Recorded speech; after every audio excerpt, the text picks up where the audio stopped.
বাংলাদেশের অর্থনীতির অন্যতম চালিকা শক্তি রেমিটেন্সে ইতালি ষষ্ঠ গুরুত্বপূর্ণ দেশ। গত 12 বছর ধরে ফার্স্ট সিকিউরিটি ইসলামী এক্সচেঞ্জ বৈধভাবে টাকা পাঠাচ্ছিল, যা বাংলাদেশের ফার্স্ট সিকিউরিটি ইসলামী ব্যাংক পিএলসির মালিকানাধীন।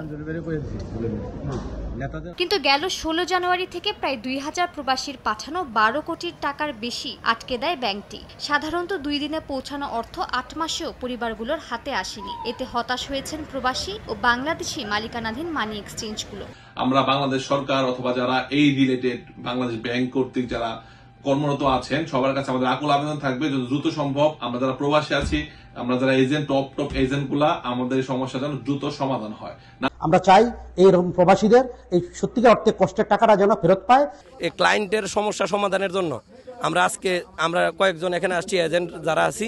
আমাদের বাংলাদেশ ব্যাংকের যে প্রতিনিধি আছে তারা যদি এটাকে যদি তাদের আমলে না নেয় বা এই সমস্ত প্রতারণা করে যদি পার হয়ে যায়, তাহলে আমাদের বাংলাদেশের রেমিটেন্স প্রবাহটা সবসময় কমে যাবে। বাংলাদেশ ব্যাংকের সাথে আমাদের কমিউনিকেশন আছে, প্রবাসী কল্যাণ মন্ত্রণালয়কে আমরা অবহিত করেছি, ব্যাংকিং ডিভিশনকে অবহিত করেছি, কিন্তু এখন পর্যন্ত বাংলাদেশ ব্যাংক আমাদের জানিয়েছে যে they are working on it, but এর বাইরে আর কোনো কিছু আমাদের সাথে শেয়ার করে নাই।